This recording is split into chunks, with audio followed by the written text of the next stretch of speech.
Oremos.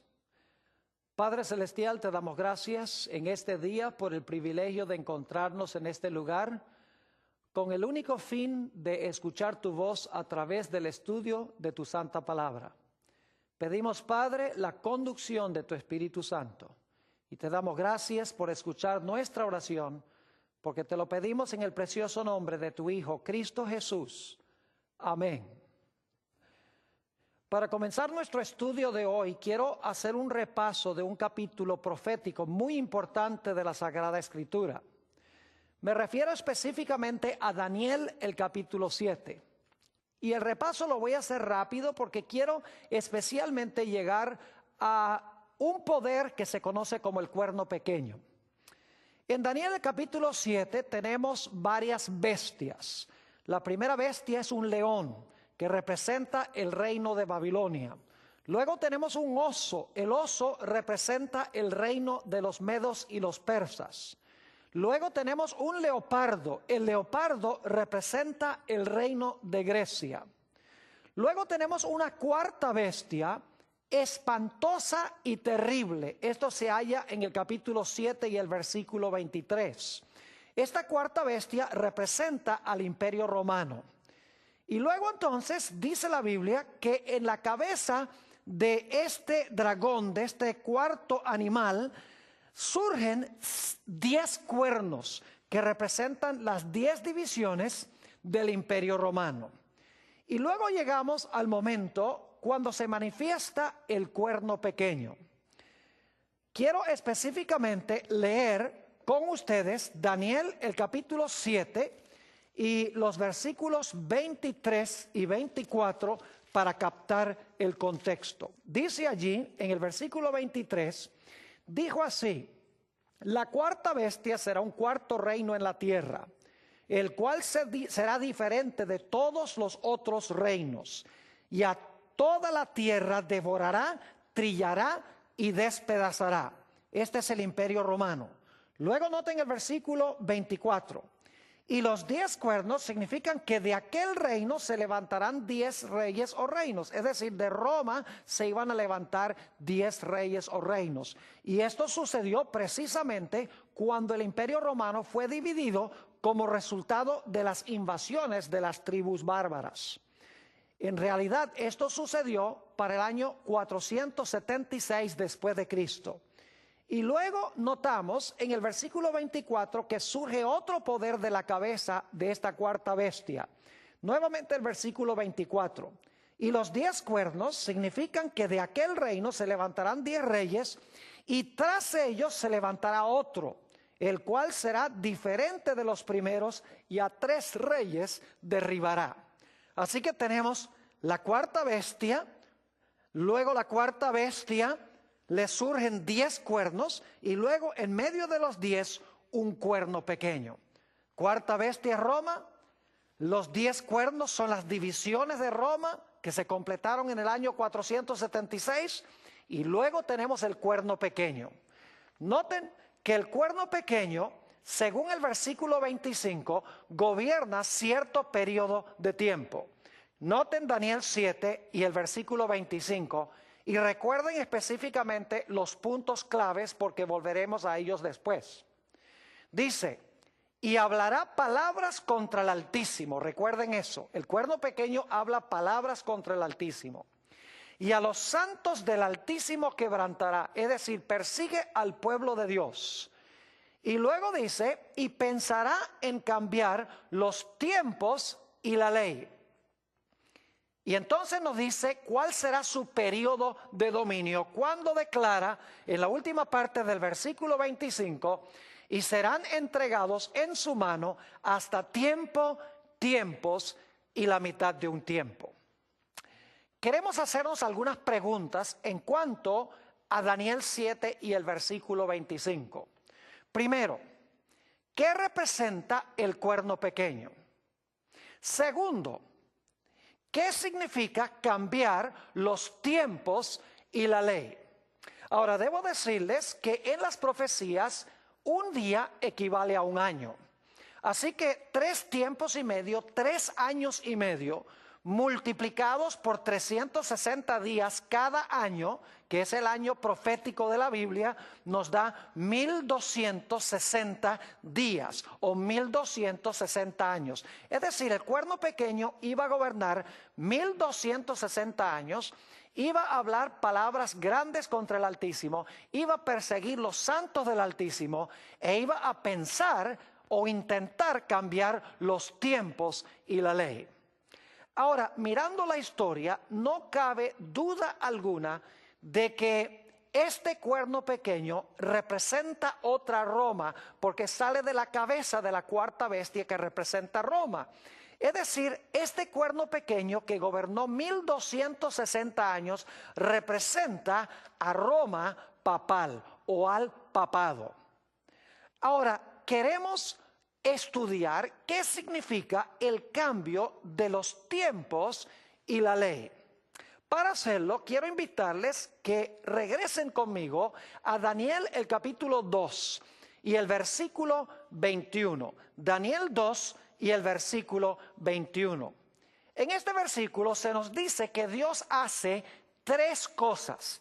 Muy importante recordar estas tres cosas. Dice allí en Daniel 2 y el versículo 21, hablando del Señor, Él muda, se podría decir cambia también, Él muda o cambia los tiempos y las edades. Segundo, quita reyes y pone reyes. Tercero, da sabiduría a los sabios y la ciencia a los entendidos. Dios hace tres cosas. Uno, muda o cambia los tiempos y las edades. Segundo, quita reyes y pone reyes. Y en tercer lugar, da la sabiduría a los sabios y la ciencia a los entendidos. Ahora, lo que quiero que notemos es que estas tres ideas que acabo de compartir, el hecho de que Dios muda los tiempos y las oportunidades, el hecho de que Dios quita y pone reyes y el hecho de que Dios da sabiduría a los sabios, estas tres ideas se desarrollan luego en el capítulo 2 y el capítulo 3 en forma práctica. Quiero que noten el desarrollo de estas tres ideas, pero no en el orden en que aparecen en el versículo 21, sino en orden inverso.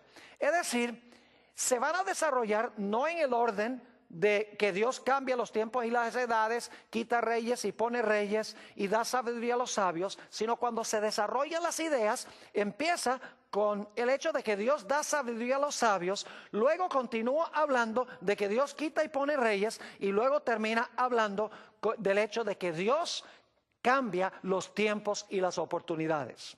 Noten Daniel, el capítulo 2 y el versículo 23, cómo se desarrollan estas tres ideas en orden inverso en el resto del capítulo 2 y en el capítulo 3.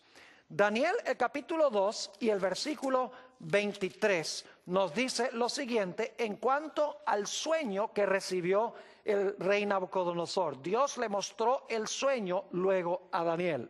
Daniel, el capítulo 2 y el versículo 23, cuando Dios le ha revelado el sueño a Daniel, encontramos que Daniel habla estas palabras.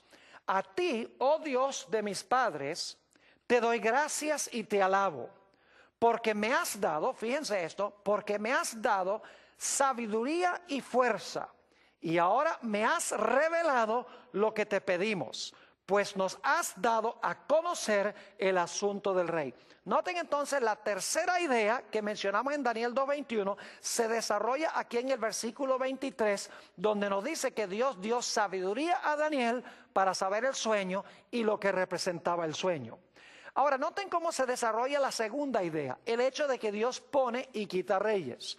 Daniel, el capítulo 2 y el versículo 37 y 38. Daniel le dice al rey, tú, oh rey, eres rey de reyes, porque el Dios del cielo te ha dado reino, poder, fuerza y majestad. Y donde quiera que habitan hijos de hombres, bestias del campo y aves del cielo, Él los ha entregado en tu mano y te ha dado el dominio sobre todo. Tú eres aquella cabeza de oro. Noten que Dios dice a través de Daniel al rey que Dios fue el que lo colocó para gobernar sobre Babilonia. Es un ejemplo de que Dios pone reyes y quita reyes. Ahora, ¿qué diríamos de la tercera idea? El hecho de que Dios cambia los tiempos y las oportunidades, o los tiempos y las edades, como dice aquí. Esta idea se halla desarrollada en Daniel, el capítulo 3. Allí encontramos en Daniel 3 que el rey Nabucodonosor levanta una gigantesca estatua que mide 60 codos de alto y 6 codos de ancho. Y es interesante notar de dónde el rey Nabucodonosor adquirió la idea para hacer esta estatua de oro. En realidad, en Daniel capítulo 2, Dios le había mostrado a Nabucodonosor cómo se iba a desarrollar la historia profética. Dios le había dicho a Nabucodonosor: la cabeza de oro eres tú, y luego después de ti se levantará otro reino de plata, que eran los medos y los persas. Luego se levantará un tercer reino de bronce, que eran los griegos, y luego se levantará un reino de hierro, que representa Roma, las piernas de la estatua. Y luego le dijo: entonces, después de eso, ese reino se va a dividir en 10 reinos de hierro mezclado con barro, que representa a Europa en su estado dividido. Y luego Dios dijo que en los días de estos reyes, Él iba a establecer un reino que nunca iba a ser corrompido. A Nabucodonosor no le gustó nada este panorama profético que Dios había presentado, porque Nabucodonosor pensaba que su reino iba a ser eterno. Y por lo tanto, para contradecir el panorama profético que Dios dio en el capítulo 2, Nabucodonosor mandó hacer esta estatua completamente de oro. La cabeza de la estatua era de oro y representaba a Babilonia, pero Nabucodonosor dice: ¿qué es esto de que yo soy solo la cabeza de oro? Voy a hacer una imagen toda de oro, y de esta manera voy a demostrar que el panorama profético que presenta Dios no es correcto. En realidad no se van a levantar otros reinos después que el mío. Yo soy el que estoy en control de los eventos proféticos.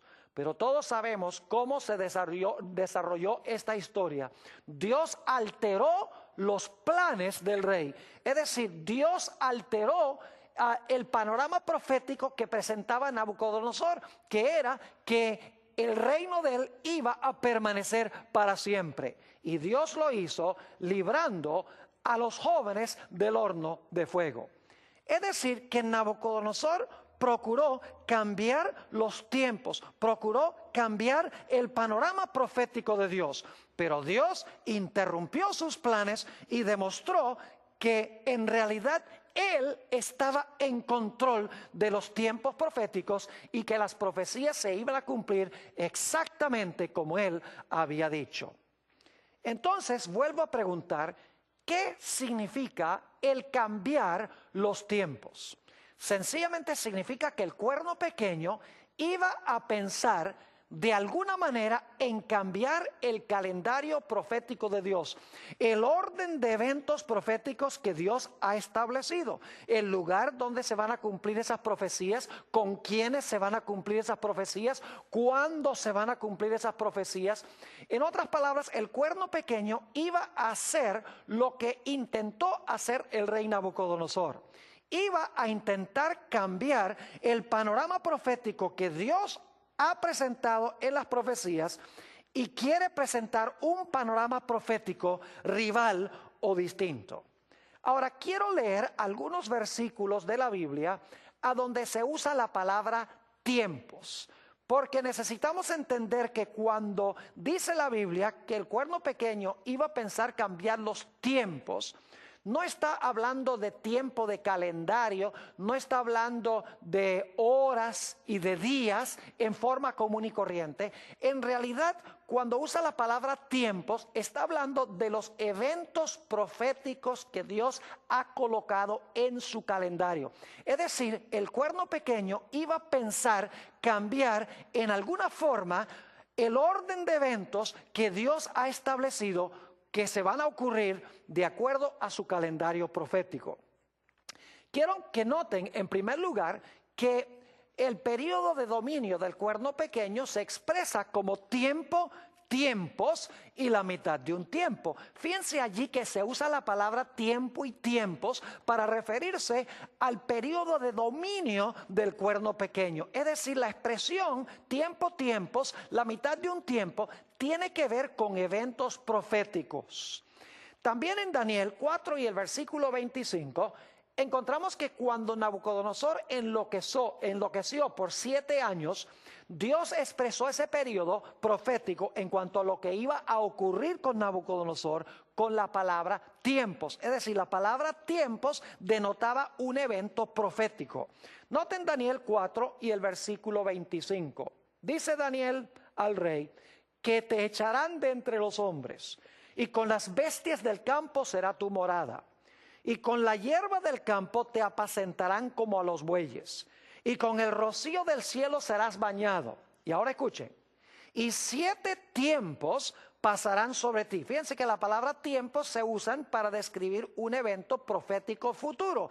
Dice, y 7 tiempos pasarán sobre ti hasta que conozcas que el Altísimo tiene dominio en el reino de los hombres y que lo da a quien Él quiere. Vamos a notar algunos otros textos bíblicos que claramente usan la palabra tiempos y aún la palabra oportunidades para referirse a eventos en el calendario profético de Dios. Hechos 1 y el versículo 6 y 7. Jesús está en el monte de los olivos con sus discípulos. Y quiero que noten la pregunta que le hacen los discípulos a Jesús y la respuesta que les dio el maestro. Dice en Hechos 1 y el versículo 6, entonces los que se habían reunido le preguntaron diciendo, Señor, ¿restaurarás el reino a Israel en este tiempo? Es decir, ha llegado el momento en el calendario profético de Dios para establecer el reino con Israel. Noten la respuesta de Jesús en el versículo 7. Y les dijo, no os toca a vosotros saber los tiempos o las sazones. Fíjense que es similar la expresión a la que encontramos en Daniel 2:21. Dice, no os toca a vosotros saber los tiempos o las sazones que el Padre puso en su sola potestad. Es decir, no es para ustedes saber si ha llegado el momento en el calendario profético de Dios para que Él restaure el reino a Israel. Lo que sí pueden saber, les dijo Jesús en el versículo 8, pero recibiréis poder cuando haya venido sobre vosotros el Espíritu Santo y me seréis testigos en Jerusalén, en Judea, en Samaria y hasta lo último de la tierra. Nuevamente el Señor Jesucristo usó la expresión tiempos y sazones para referirse a un evento profético en el calendario de Dios. Noten también Primera de Tesalonicenses, el capítulo 5 y el versículo 1. Primera de Tesalonicenses, el capítulo 5 y el versículo 1. Aquí el apóstol Pablo está hablando del cierre de la puerta de la gracia y de la venida del Señor Jesús. Dice el apóstol Pablo, pero acerca de los tiempos, aquí está otra vez, acerca de los tiempos y las ocasiones, no tenéis necesidad, hermanos, de que yo os escriba. Y luego procede a hablar de la venida de Jesús para cerrar la puerta de la gracia como la venida del ladrón en la noche. Es decir, nuevamente se usa la palabra tiempos y también la palabra ocasiones u oportunidades para referirse a eventos que Dios ha establecido en su calendario profético.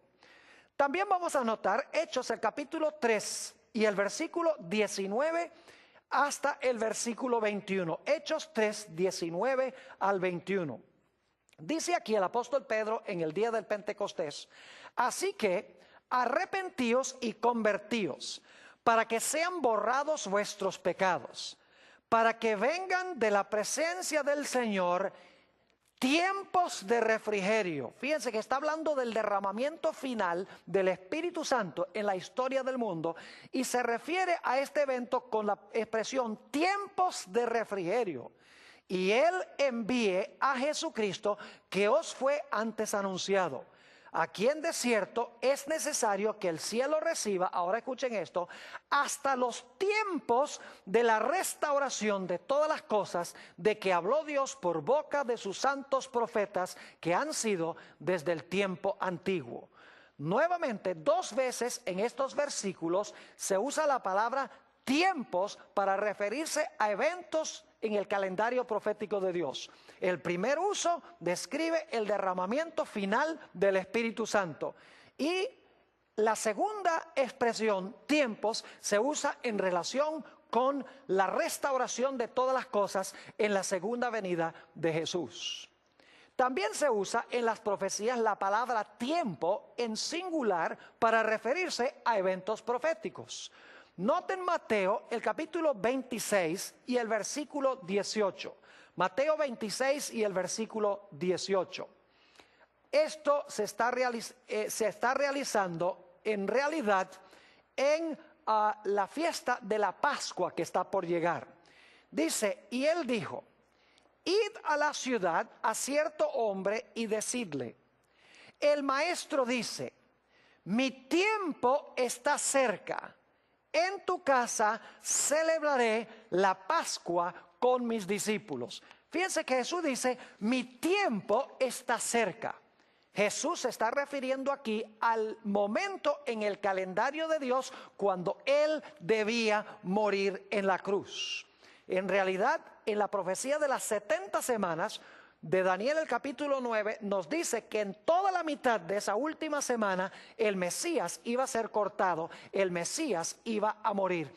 Y Jesús tenía que morir en el mismo día en que se celebraba la fiesta de la Pascua, en el día 14 de Nisan. Es decir, Jesús cuando usa la palabra tiempo, mi tiempo está cerca, se está refiriendo a un evento fijo en el calendario de Dios.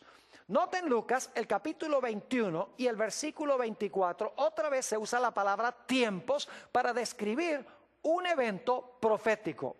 Está hablando aquí de la dispersión de los judíos y cuándo va a terminar la dispersión del Israel de Dios. Dice, y caerán a filo de espada y serán llevados cautivos a todas las naciones. Y Jerusalén será hollada por los gentiles, ahora escuchen, hasta que los tiempos de los gentiles se cumplan.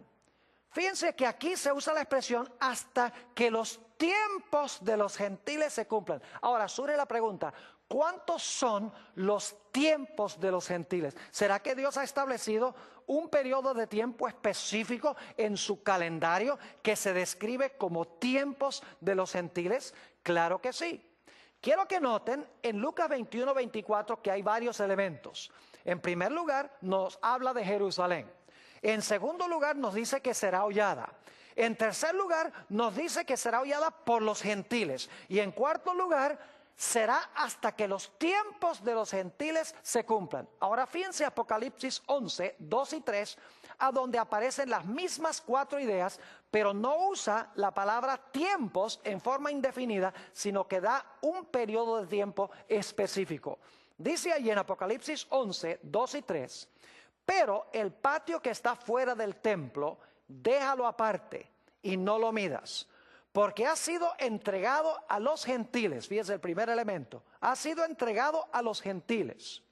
Y ellos hollarán, ahí está la segunda idea, pisotearán la ciudad santa, ahí está la tercera idea, la ciudad santa es Jerusalén, y luego dice 42 meses. Es decir, que la palabra tiempos en Lucas 21, 24 se está refiriendo a los 42 meses de Apocalipsis 11 y el versículo 3. Es decir, la palabra tiempos en la expresión tiempos de los gentiles se refiere a un periodo profético exacto que Dios ha colocado en su calendario. Vamos a notar algunos otros textos más.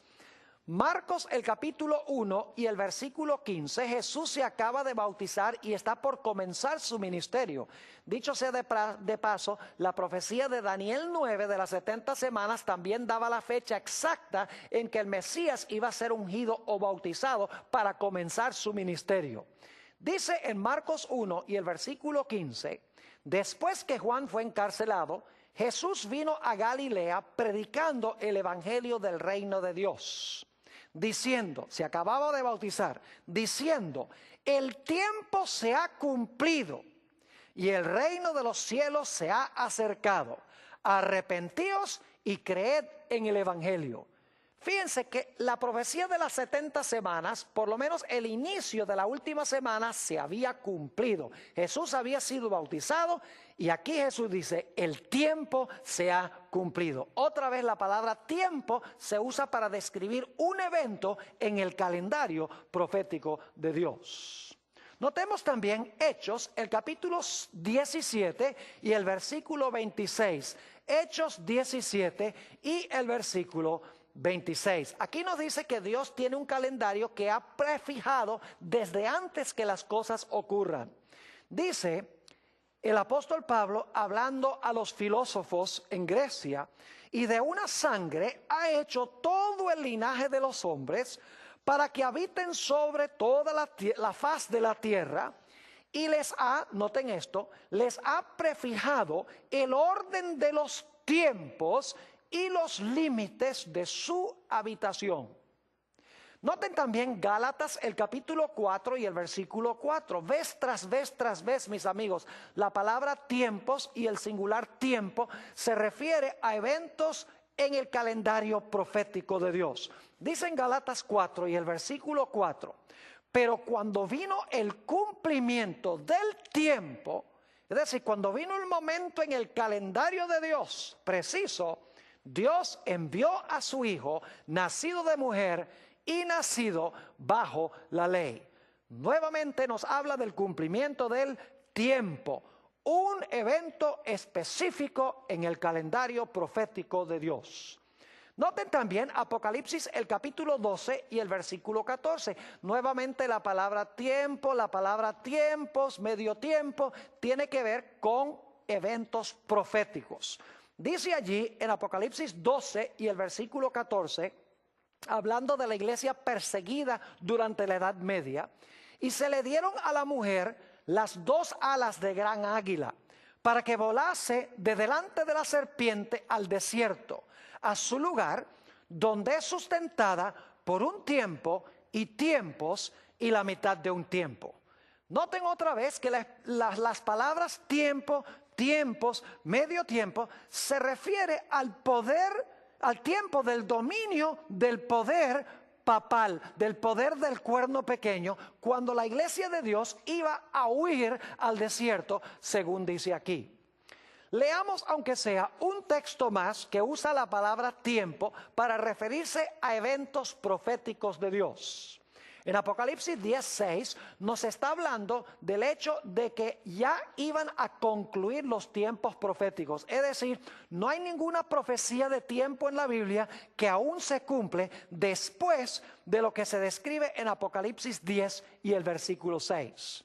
Dice allí, y el ángel que vi en pie sobre el mar y sobre la tierra, levantó su mano al cielo y juró por el que vive por los siglos de los siglos, que creó el cielo y las cosas que están en él, y la tierra y las cosas que están en ella, y el mar y las cosas que están en él, que el tiempo no será más. Ahora, esto no puede estar refiriéndose al fin de la historia, cuando dice que el tiempo no será más. Y hay dos razones por las cuales esto tiene que ver con eventos proféticos que son demarcados por profecías de tiempo. En primer lugar, esto sucede antes de que suene la séptima trompeta. La séptima trompeta es el final de la historia como lo conocemos, pero esto sucede en el momento de la sexta trompeta. Así que el tiempo en términos de la historia del mundo no puede haber terminado en ese momento. Y en segundo lugar, nos dice que inmediatamente después de decir que el tiempo no será más, se le dice al profeta, sal y profetiza de nuevo. Si el mundo se hubiera acabado, si la expresión el tiempo no será más significa que no va a haber más historia, entonces, ¿cómo es que se le dice a Juan, sal y profetiza de nuevo? Obviamente, esto está hablando de la conclusión de los tiempos proféticos, de profecías que tienen que ver con tiempo específico. La última profecía de tiempo que se cumplió es la de Daniel 8:14, hasta 2300 días y el santuario será purificado. Ahora volvemos otra vez a la idea de que el cuerno pequeño pensó que podía cambiar los tiempos y la ley. Si el cuerno pequeño es un símbolo del papado y el desarrollo de las naciones de Daniel 7 indican de que representa el papado, porque tenemos a Babilonia, Medo-Persia, Grecia, el Imperio Romano, Roma se divide en 10, luego entonces sale el cuerno pequeño, gobierna 1260 años en lo que antes había sido el Imperio Romano. No cabe duda que el cuerno pequeño representa el poder papal. Entonces, en alguna forma, el poder papal durante el periodo de la Edad Media iba a intentar de alguna manera cambiar los tiempos, es decir, el calendario de eventos proféticos de Dios. ¿Con quién se iban a cumplir las profecías? ¿A dónde se iban a cumplir las profecías? ¿Y en qué manera se iban a cumplir esas profecías? La pregunta es, ¿intentó Roma papal cambiar los tiempos, es decir, cambiar el panorama profético de Dios? La respuesta es que sí. No tengo mucho tiempo para describir lo que pasó en la Reforma Protestante, pero la Reforma Protestante, iniciada, según los historiadores, por Martín Lutero, empezó a estudiar estas profecías de Daniel 7, de Apocalipsis 17, segunda de Tesalonicenses 2, y apuntaron el dedo hacia la iglesia romana como el cumplimiento de estas profecías. Porque ciertamente el papado persiguió a los santos de Dios, habló palabras contra el Altísimo. En realidad Apocalipsis dice que habló blasfemias contra el Altísimo. Y blasfemia, según la Biblia, es cuando un mero hombre profesa tener poder para perdonar pecados y cuando un hombre en la tierra se proclama Dios. En alguna forma, Roma papal iba a intentar cambiar el calendario profético de Dios, que es lo que significa pensará cambiar los tiempos. ¿Y cómo fue que pasó esto? Cuando los reformadores protestantes estudiaron estas profecías y comenzaron a predicarlas, muchedumbres de personas y naciones enteras en Europa empezaron a abandonar a la iglesia romana. La iglesia romana vio, por lo tanto, la necesidad de contrarrestar la reforma protestante. El primer paso fue convocar el Concilio de Trento, que duró desde 1545 hasta 1563. Pero de alguna forma había que revocar la forma en que los protestantes interpretaban las profecías, porque ellos seguían la secuencia: Babilonia, Medo-Persia, Grecia, el Imperio Romano dividido, luego entonces el cuerno pequeño que iba a gobernar más de 1000 años, y ellos estaban viviendo durante ese periodo. De alguna manera había que ofrecer una interpretación distinta que la interpretación que estaban dando los reformadores protestantes. Así fue que se levantó un individuo con el nombre de San Ignacio de Loyola y estableció lo que se conoce como los jesuitas o la Sociedad de Jesús. Eso fue en el año 1534. San Ignacio de Loyola expresó claramente que su intención era establecer esta sociedad para contrarrestar la reforma protestante y para extirparla de la existencia. De los jesuitas salieron dos teólogos que dieron una interpretación diferente a las profecías que estaban dando los reformadores protestantes. El primero de estos se llamó Luis de Alcázar. Luis de Alcázar escribió un libro a donde decía: no, esta profecía del cuerno pequeño de Daniel el capítulo 7 y esta profecía de la bestia no tiene nada que ver con Roma papal. Él dijo: esta profecía del cuerno pequeño se cumplió en el Antiguo Testamento con un personaje que se llama Antíoco Epífanes. Desacró el templo judío, persiguió a los judíos, sacrificó un cerdo sobre el altar y gobernó más o menos 3 años, algo más de 3 años. Pero bueno, como son 3 años, 3 y medio, en realidad no interesa. Es suficientemente aproximado como para cumplirse la profecía del cuerno pequeño. Es decir, decía que el cuerno pequeño no era Roma papal, sino que era Antíoco Epífanes, quien se levantó aún antes que Cristo naciera. Y luego dijo, la bestia de Apocalipsis, el capítulo 13, no representa el papado, sino que la bestia representa en realidad a los emperadores romanos y específicamente a Nerón. Así que si el cuerno pequeño se cumplió en el Antiguo Testamento y si la bestia se cumplió durante el tiempo de los emperadores romanos, entonces el cuerno pequeño no tiene nada que ver con nuestra iglesia, no tiene nada que ver con Roma papal. Luego se levantó otro teólogo católico con el nombre de Francisco Rivera, también jesuita, y estableció una escuela de interpretación profética diferente que la preterista que había establecido Luis de Alcázar. Francisco Rivera dijo, no, la profecía del cuerno pequeño y de la bestia no se han cumplido todavía estas dos profecías. Él dijo, en realidad estas profecías se van a cumplir en el futuro con el Israel literal. Se va a levantar un personaje que va a reconstruir el templo, se va a sentar allá en el templo en Jerusalén, va a blasfemar contra Dios, va a perseguir a los judíos y va a gobernar por 3 años y medio literales en el futuro, al final de la historia. Es decir, que Francisco Rivera proyectó el cumplimiento de las profecías al lejano futuro, mientras que Luis de Alcázar proyectó el cumplimiento de las profecías al lejano pasado. Y lo que estaban haciendo era ocultando el cumplimiento verdadero de esas profecías con el sistema al cual ellos pertenecían en ese momento. Es decir, si estas profecías del cuerno pequeño y la bestia se cumplieron en el Antiguo Testamento, se van a cumplir en el lejano futuro, entonces no tienen nada que ver con Roma papal. En realidad, lo que hicieron estos dos teólogos fue cambiar el calendario profético de Dios.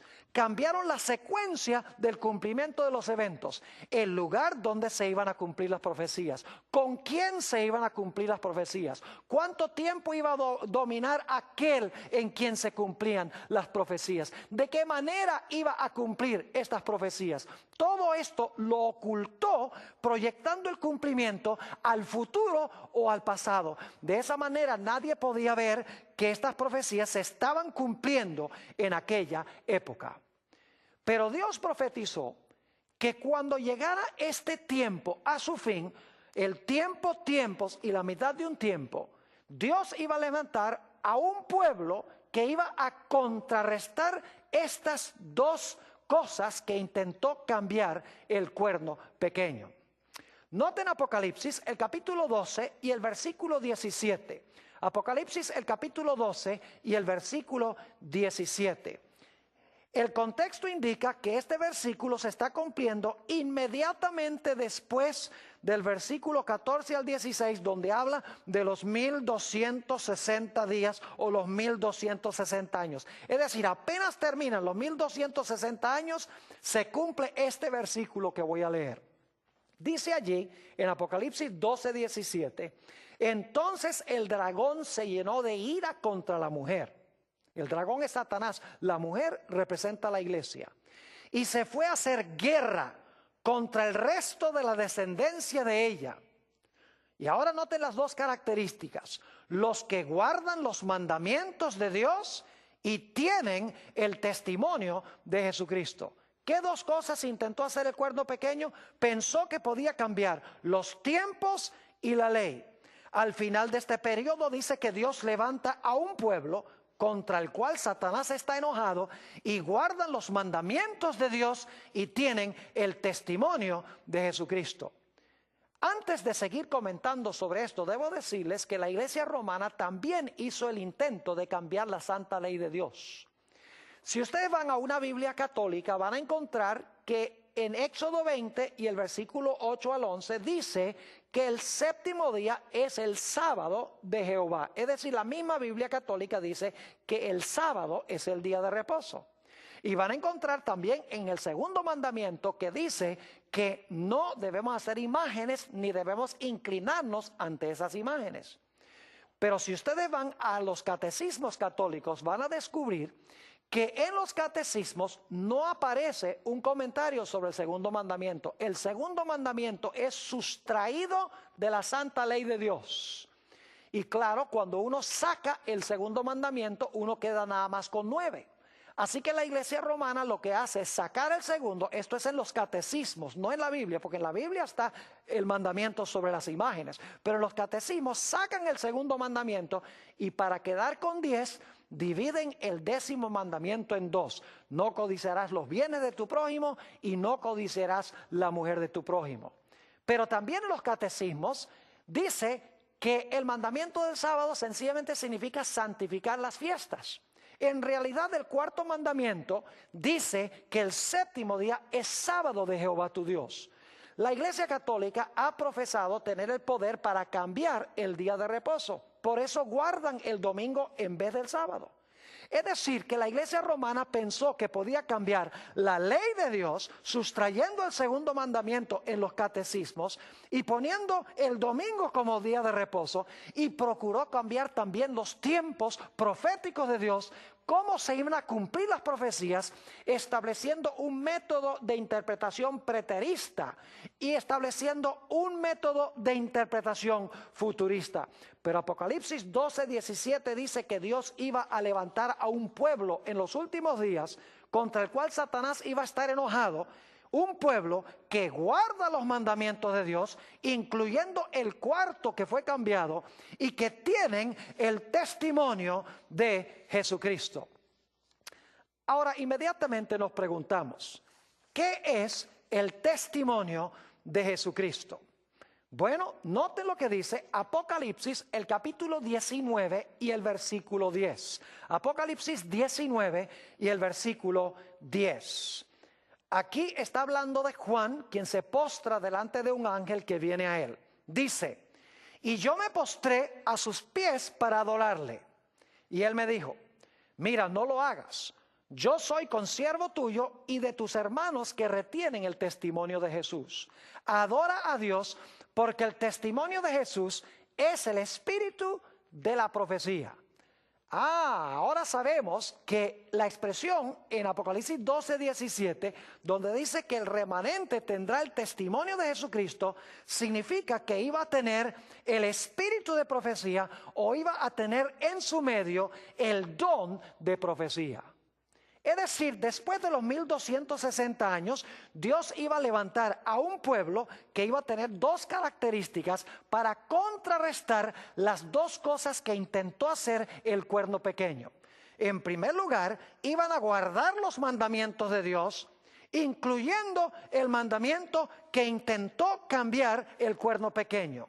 Iban a tener también el espíritu de profecía para corregir, como veremos, el cambio que procuró hacer el cuerno pequeño en los tiempos proféticos de Dios. Ahora, quiero que notemos lo que nos dice Apocalipsis 13 y el versículo 16 y 17. Apocalipsis 13, 16 y 17. Y debo decirles que en Apocalipsis 13 tenemos la misma secuencia que en Daniel 7. En Apocalipsis 13:2 dice que hay un león, hay un oso, hay un leopardo, hay un dragón que tiene 10 cuernos, y luego el dragón de 10 cuernos le da su autoridad a la bestia, así como de la cabeza del dragón salió un cuerno pequeño.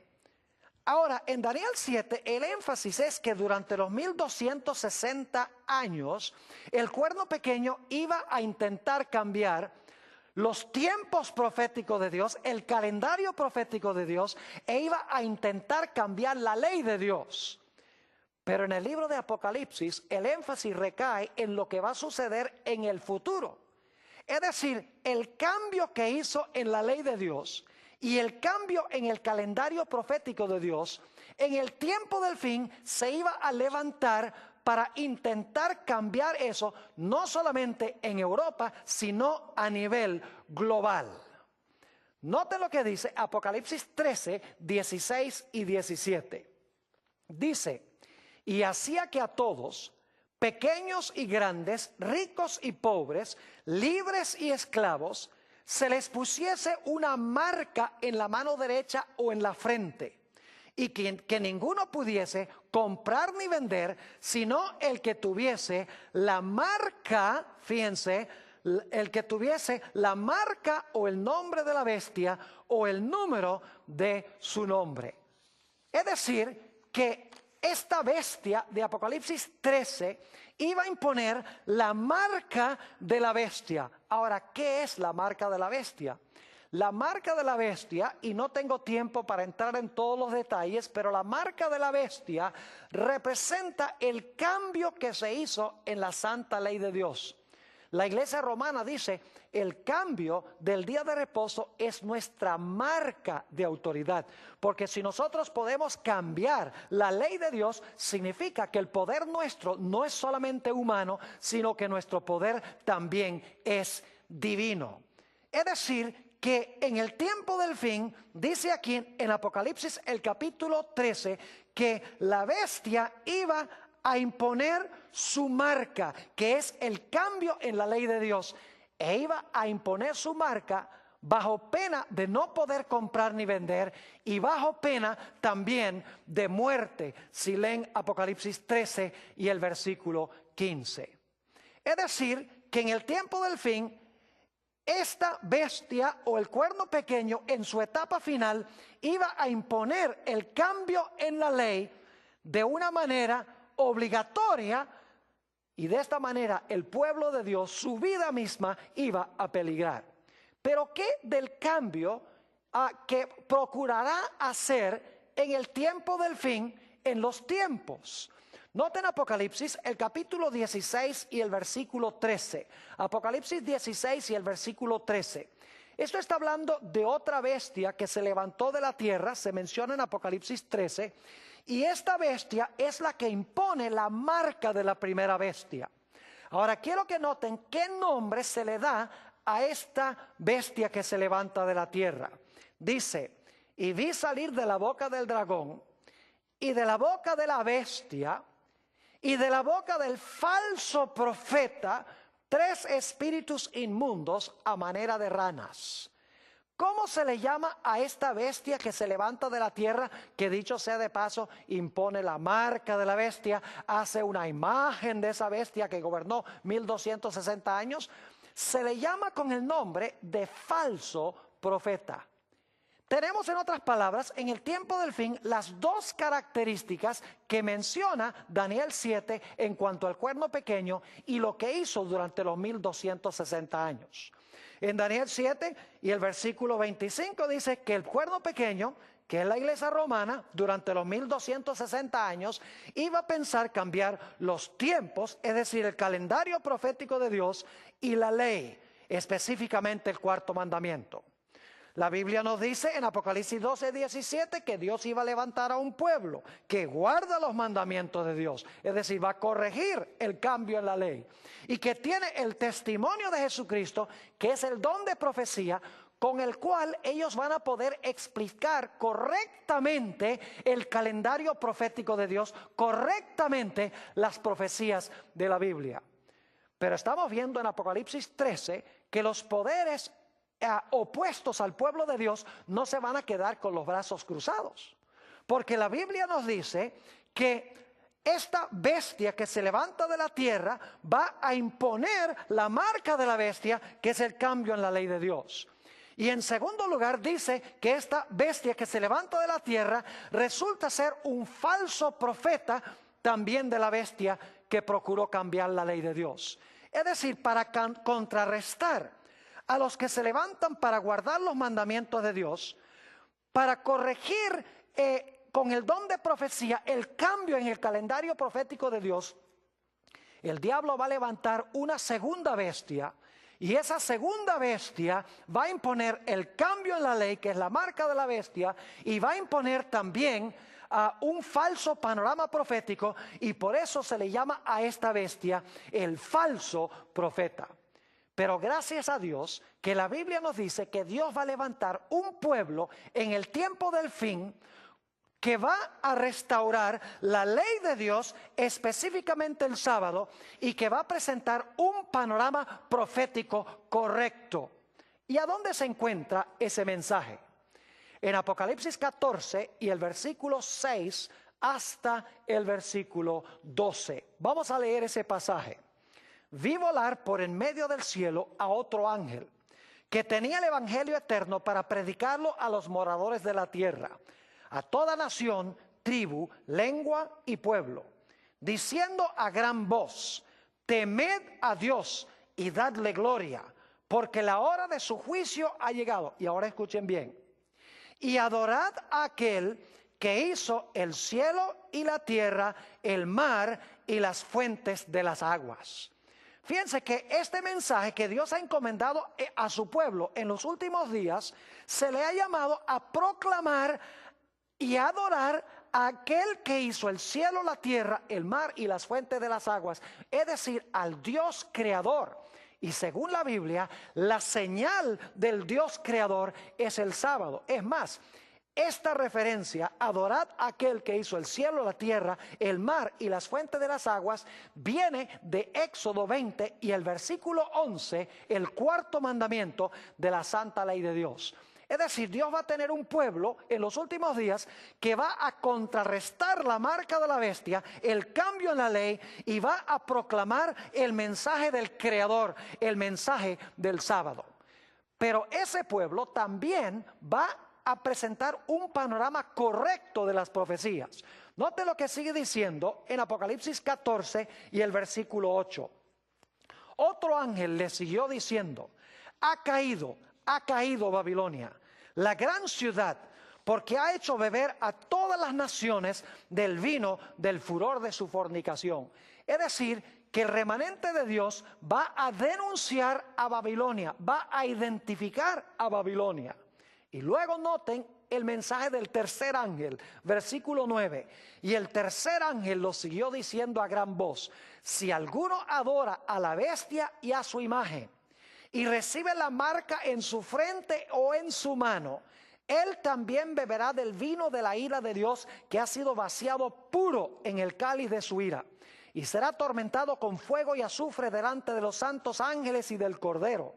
Y el humo de su tormento sube por los siglos de los siglos, y no tienen reposo de día ni de noche los que adoran a la bestia y a su imagen, ni nadie que reciba la marca de su nombre. Y luego en contraste dice: aquí está la paciencia de los santos, los que guardan los mandamientos de Dios y la fe de Jesús. Mis queridos amigos, el mensaje del tercer ángel nos dice que debemos predicar en contra de la bestia, debemos proclamar en contra de su imagen y debemos proclamar en contra de su marca. Pero para eso necesitamos saber quién es la bestia, qué es su imagen y qué es su marca. Es decir, necesitamos tener el panorama profético correcto para identificar a estos poderes en la historia. Es decir, Dios va a levantar a un pueblo que corrige el cambio que se hizo en la ley, un pueblo que va a tener el testimonio de Jesucristo, va a tener el don de profecía para corregir el cambio que hizo el papado en el calendario profético de Dios. Yo quiero decirles que solo hay un pueblo en el mundo que cuadra con estas dos características, y es la Iglesia Adventista del Séptimo Día. No significa que no hay hijos sinceros de Dios en todas las iglesias. Hay verdaderos hijos de Dios en todas las iglesias. Pero estamos hablando de un pueblo que Dios escogió para restablecer los mandamientos de Dios, incluyendo el cuarto, y para presentar un panorama profético correcto.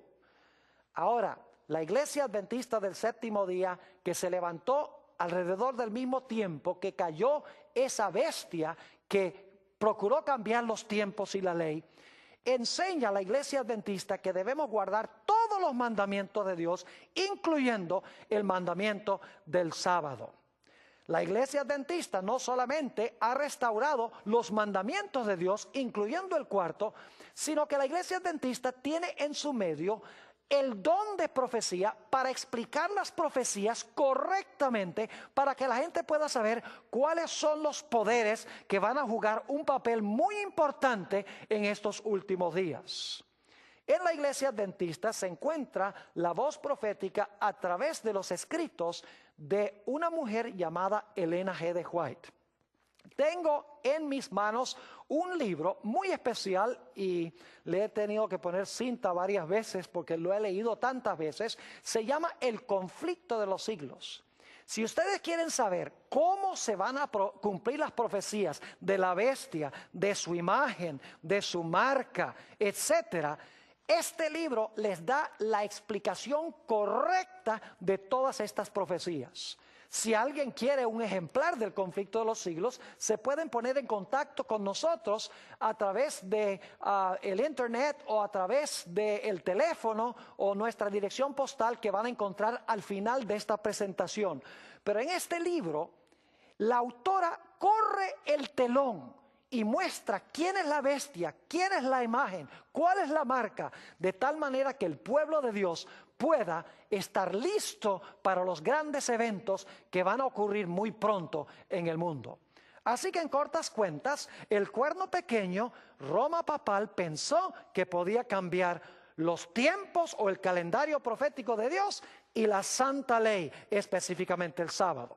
Al terminar ese periodo, Dios levantó a un pueblo que Satanás odia, que guarda los mandamientos de Dios, corrigiendo el cambio en la ley, y que tiene el testimonio de Jesucristo, que es el espíritu de profecía, este magnífico libro, El conflicto de los siglos.